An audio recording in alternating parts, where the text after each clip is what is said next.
संसार का बड़ा विचित्र नियम है। माता उमा ने भगवान महेश से कहा, आप नवनिधि संसार के लोगों को दे दीजिए, इनको सारा सुख दे दीजिए, कोई दुखी ना हो, कोई की आंख में आंसू ना हो, कोई रोए ना, ऐसा संसार के लोगों को दे दो। भगवान महेश ने कहा, नहीं हो सकता, ये नहीं हो सकता।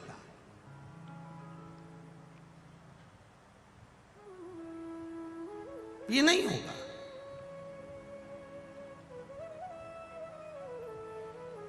क्योंकि कर्म के अनुसार फल दिया जाता है। आप दुनिया की लेखनी पलट सकते हो, क्या कर्म गति नहीं पलट सकते? देव अधिदेव महादेव ने कहा, सुनो उमा, संसार के लोगों के लिए मैं तुम्हारा ये वचन नहीं मान सकता कि मैं सबको नवनिधियां दे दूं, पर इतना वचन जरूर दे सकता हूं कि जो मेरे शिवालय तक आकर जीवन में एक बार भी भूल से भी एक जल का पात्र भरकर मेरे ऊपर समर्पित करता है, मेरे शिवलिंग का मात्र स्पर्श कर लेता है, नवनिधि भले ना दूं पर एक निधि उसके जीवन में खुशियों की जरूर दे देता हूं। एक निधि, उसको महाआनंद निधि कहा गया। महाआनंद वो दे दूंगा मैं।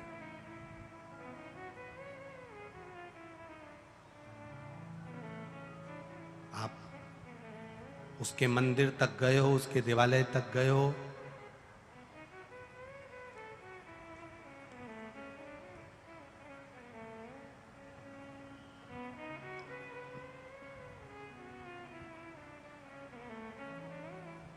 उसकी चौखट तक गए हो, उसने आपको दिया है, खाली नहीं छोड़ा।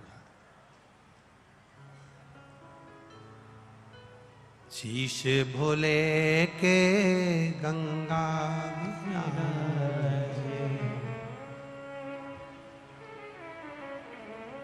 महाराज शिव भक्ति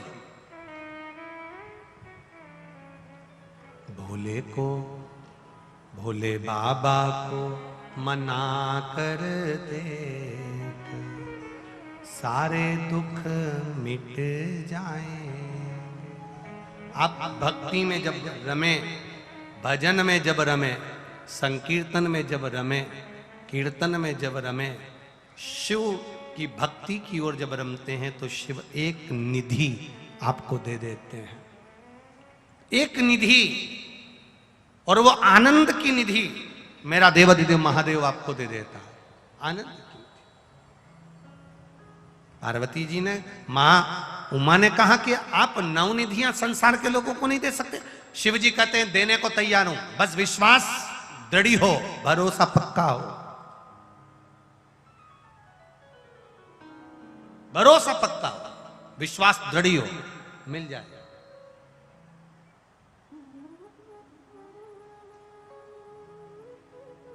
डमरू देखा है? डमरू, अरे बोलो, जम के बोलो जरा। देखा है?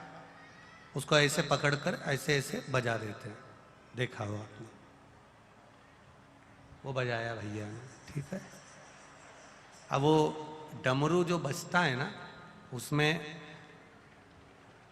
जब माता सरस्वती को बहुत अभिमान आ गया था, माता सरस्वती को बहुत अहंकार आ गया था, माता सरस्वती के भीतर अभिमत्ता जब आ गई थी, अभिमान जब आ गया था, बहुत अहम, कि मैं संसार में स्वर देने वाली, मैं संसार में विद्या देने वाली, तब देव अधिदेव महादेव ने आकर माता सरस्वती को भी स्वर प्रदान करा था।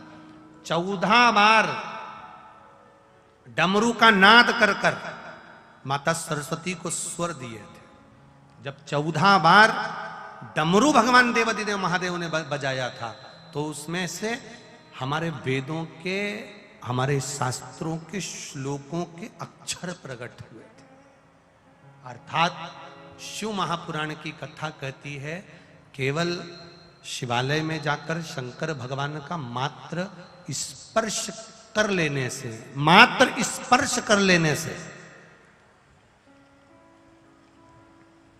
केवल मात्र स्पर्श कर लेने से सारे वेद, सारे पुराण, सारे शास्त्रों का सुख हमारे जीवन में प्राप्त हो जाता है मात्र शिवालय में शिवलिंग का स्पर्श कर लेने से। और ध्यान से सुनिएगा, अगर मान लो शिवालय को स्पर्श नहीं कर सकते, शिवलिंग का स्पर्श नहीं कर सकते, तो शंकर भगवान के मंदिर की जो चौखट है, शिव मंदिर जहां पर मणिभद्र विराजमान होते हैं, भगवान शंकर के गण विराजमान होते हैं, द्वारपाल विराजमान होते हैं, जिन्होंने राजाओं को मणि तक प्रदान कर दी, ऐसे राजा ऐसे द्वारपाल जहां पर विराजमान होते हैं, ऐसे द्वार की चौखट का भी मात्र स्पर्श, मान लो किसी किसी मंदिर में शंकर जी का शिवलिंग नहीं छीने देते, कोई कोई कर्नाटक साइड चले जाओ, दक्षिण साइड चले जाओ, तो शिवलिंग को हाथ नहीं लगाने देते। अगर मान लो शिवलिंग का स्पर्श भी ना करने दें, शंकर भगवान का शिवलिंग छूने भी ना दें, तो उसकी चौखट तो है ना, उसका द्वार तो है, उसकी चौखट तो है।